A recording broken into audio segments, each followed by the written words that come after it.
Thanks, everybody. 10 minutes for someone who talks for a living. Right after lunch, lobbyist in the presence of colleagues who've already done this job, people I used to lobby, Dan and others. It's a daunting task. I thought it was going to be a very easy task, actually, to talk about politics and those that are poor. But then I started reading, which is always a bad thing. And it got more confusing. So I'm going to go back to my original focus, which was to talk about it from the standpoint of what I think I know and live and experience best. In Joy of the Gospel, Francis says, "The great danger in today's world, pervaded as it is by consumerism, is the desolation and anguish born of a complacent yet covetous heart, the feverish pursuit of frivolous pleasures, and a blunted conscience. Whenever our interior life becomes caught up in its own interests and concerns, there is no longer room for others, no place for the poor. God's voice is no longer heard. The quiet joy of his love is no longer felt, and the desire to do good fades." When I was doing the research, I was sort of haunted by that passage. I was haunted for a couple different things. In the political world, in the world of governance and administration, we can sort of paraphrase that a little bit. And Pope Francis is obviously talking about in the cultural descriptions of consumerism and the blunted conscience and our own interests and concerns. But in the political world, I was highlighted by his phrase, the desolation and anguish. And I think one of the struggles that we have right now is there's a little bit of desolation and anguish in the political order. And it comes from sort of a media ballyhooed kind of reality that, that there's this political ideology and there's this partisan dynamic that has us in gridlock and we can never ever get to that particular point. And that can be sort of a dark way of seeing things, but it's also an opportunity for us to reflect on what is our role in the face of that. I think it's important that we understand in our political representative democracy, I've come to understand it as a competition of special interests that's always mediated by a commitment to achieve a common good. And so it's predicated on the fact there's some common good that we could identify and agree to. And when we're struggling from an ideological and partisan perspective, it becomes difficult for us to find that common good. But it becomes an entree for people of faith to try and help inform and guide that conversation. We struggle to agree what constitutes the common good, and particularly when it comes to how we're going to respond to people who are poor in our midst, or as was pointed out by some of our speakers, that more objectified reality of the poor. And we like to say the poor, and in the political order we talk about the poor. And, and so it's this objective problem to be solved, and I think we've commented back and forth on that a little bit, and that also will be one of the comments I'd like to make. You know all the realities, so it doesn't do any good to go through all the numbers and statistics, and we can argue about as Mary appropriately pointed out, find some economists, you can find some statistics, they all got the list of things, and the income inequality and the unemployment numbers, and the prognosis between the economic downturn and now we're supposed to be upturning, but what does that mean, and anybody benefiting, and all sorts of different things. Urban poverty, we've talked about the cultural implications of that, the ethnic implications of that, if you will. The rural poverty, which we didn't mention, which is an interesting reality of the struggle between the family farm and agribusiness, and how that plays itself out too.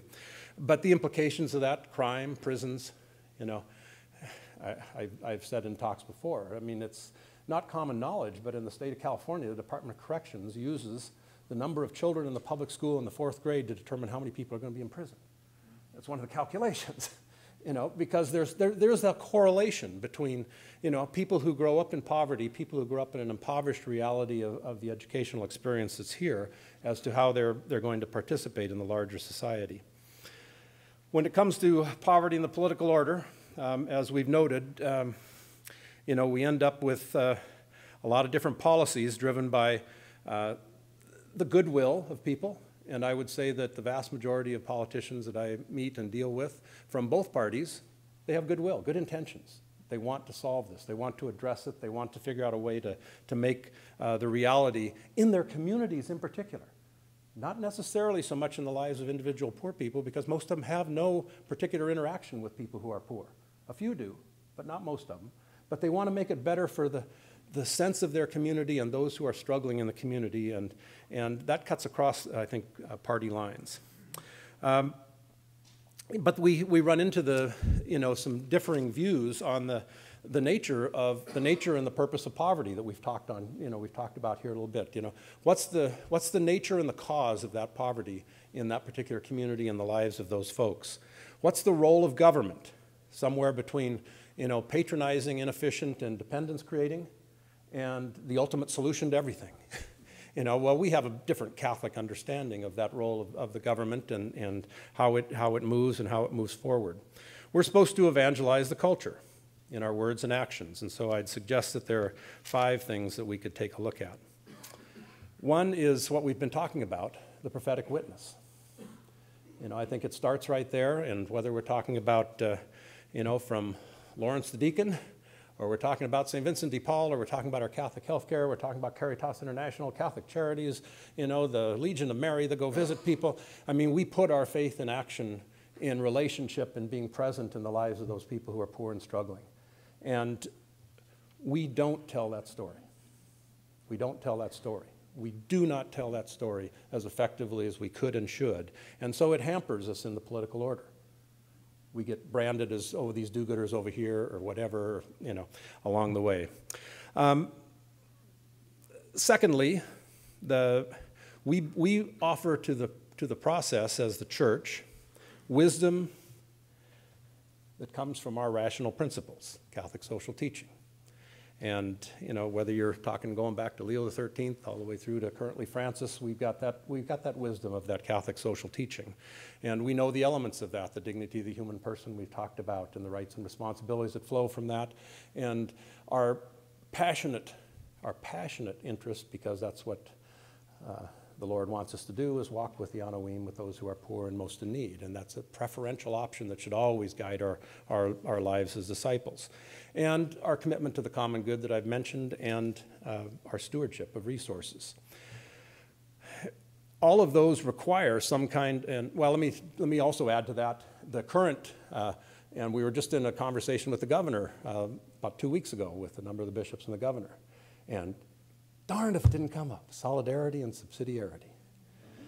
Darned if it didn't come up. And fascinating conversation, because somehow, whether it's that governor or whether it's Congressman Ryan or whether it's Congressman Kennedy, I mean, there's some really good stuff going on out there among some Catholic folks thinking about the application of some of those Catholic principles to addressing in the political order the challenge of dealing with those people who are poor. It breaks a little bit along some partisan lines, but there's an openness, and it raises for us the notion of prudential judgment. And I'm going to quote from Bishop McElroy here. The truth is that prudence is a necessary element of any effort to advance the common good through governmental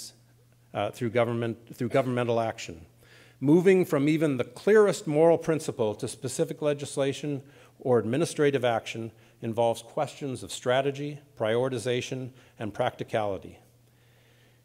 Even no law or program can ever encapsulate the clarity and the fullness of the original moral principle.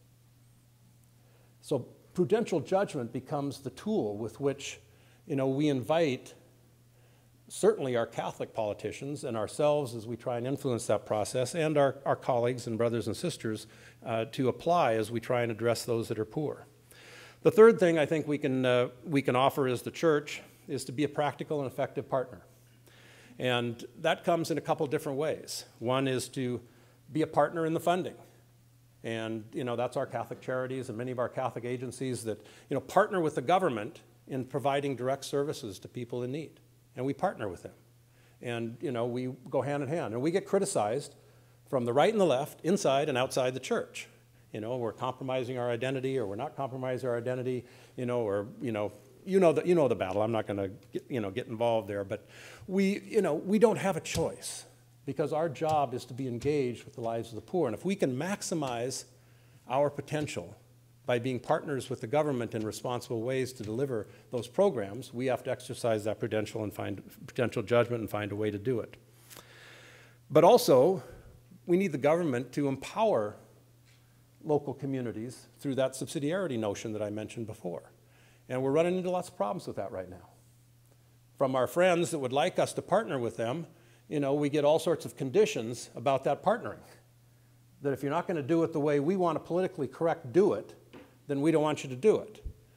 And then we get criticized from the people who are concerned that we're too tight with the government along the way. So we got to walk through this dilemma, but we can't walk away from that conversation. We cannot walk away from that conversation because we have an obligation to be present, whether it's as an empowering, totally voluntary group of people, or whether it's as a partner with the government. We've got to be there in the lives of those folks.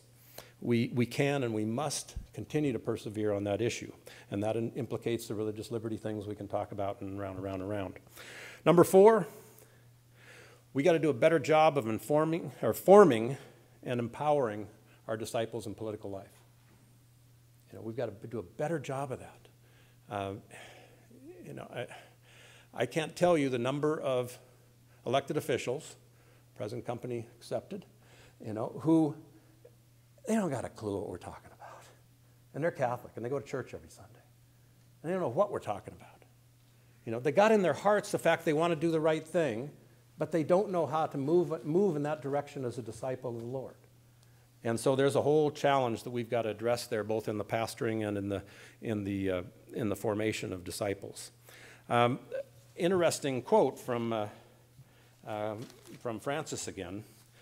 He asked for a prayer that we ask God to give us more politicians capable of sincere and effective dialogue aimed at healing the deepest roots and not simply the appearances of the evil in our world. Politics, though often denigrated, remains a lofty vocation and one of the highest forms of charity. The last piece I want to, well, as we move into that, you know, formed and two last things to end up. One is we form people in that particular thing. We find ourselves using our prudential judgment to engage a lot of the questions we've been talking about right here.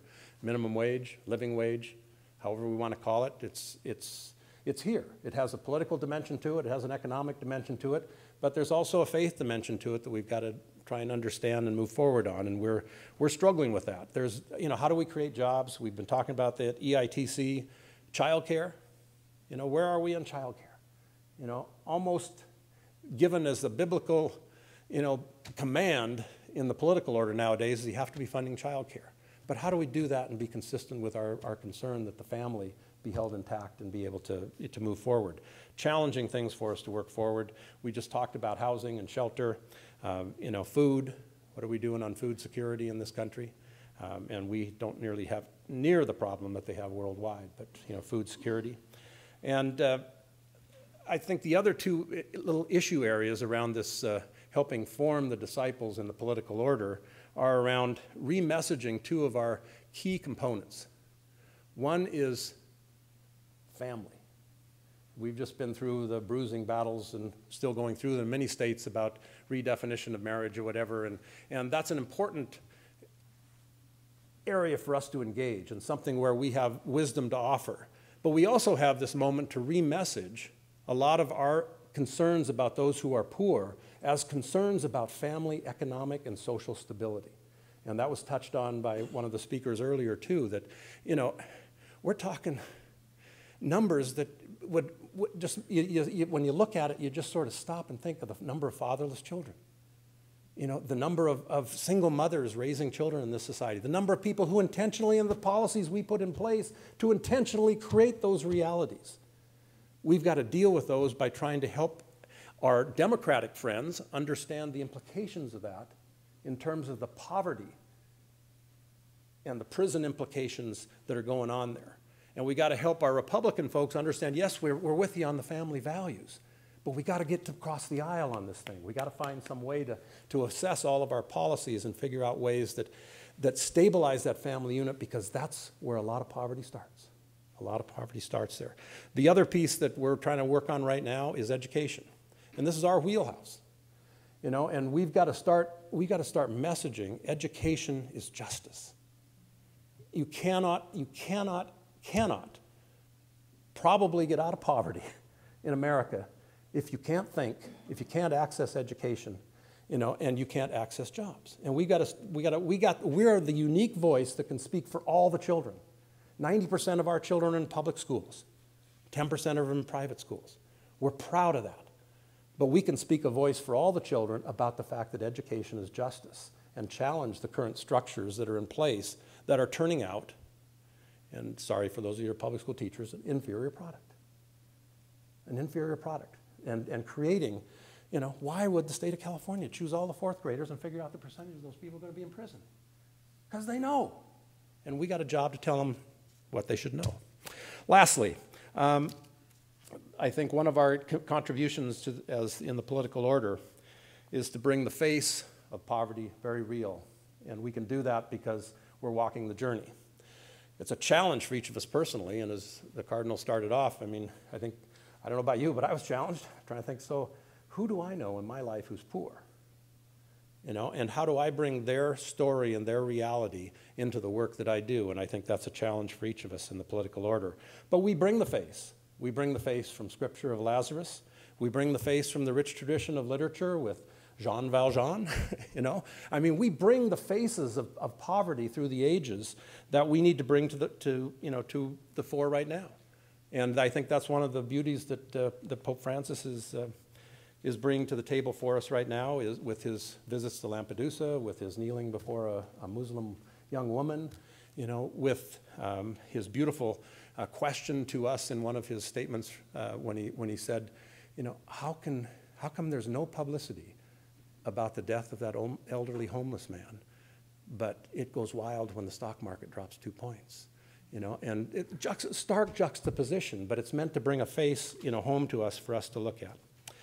And I'd leave it with a last quote from Bishop McElroy, his beautiful article in America Magazine.